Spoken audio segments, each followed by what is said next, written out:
এবারের পহেলা বৈশাখ অন্যান্য বছরের চেয়ে ভিন্ন আঙ্গিকে উদযাপিত হয়েছে। এবারও অশুভ প্রতিমূর্তি বানানো হয়েছে, এটা শরীয়ত সম্মত কিনা।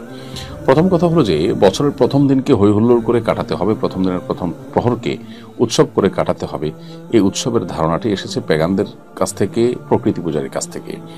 বিজ্ঞান উন্নতির এই সময়টাতে এরকম হাস্যকর ধ্যান ধারণা যদি মানুষ বিশ্বাস করে যে বছরের প্রথম প্রহরকে উৎসব হই হুল্লোড় করে কাটালে সারা বছর ভালো থাকা যাবে, তাহলে এটা আমাদের জন্য দুর্ভাগ্যজনক ছাড়া কি বলা যেতে পারে।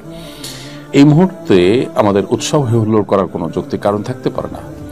পয়লা বৈশাখ এই দিনটি হালখাতা এবং দোকানদারদের পুরাতন বকেয়া পরিশোধ করার আনন্দ, এটা মিষ্টিমন্ডা ইত্যাদি খাওয়ানোর মাধ্যমে উদযাপন করতে আমরা দেখেছি। এর আগে জমিদারদের খাজনা তোলা উপলক্ষে প্রজাদেরকে মিষ্টিমুখ করানোর কালচার আমরা জানি। তো এখন যেগুলো হচ্ছে পয়লা বৈশাখকে কেন্দ্র করে, এর সবই পরবর্তীতে হিন্দুত্ববাদী ধ্যান ধারণা থেকে আমাদের সমাজে এসেছে। যদিও এবার সেই হিন্দুত্ববাদী যে ধ্যান ধারণা, সেটা চাপিয়ে দেওয়ার যে অন্য বছরগুলোতে আমরা কসরত দেখেছি, সে তুলনায় বছর অবশ্যই অনেক ভালো ছিল, অর্থাৎ সেই কসরতটা আগের মতো এতটা ছিল না। কিন্তু এরপরও অশুভ প্রতিমূর্তি বানানো, এগুলো তো আসলে হিন্দুয়ারি বিশ্বাস বা হিন্দু ধর্মের মানুষের কালচার।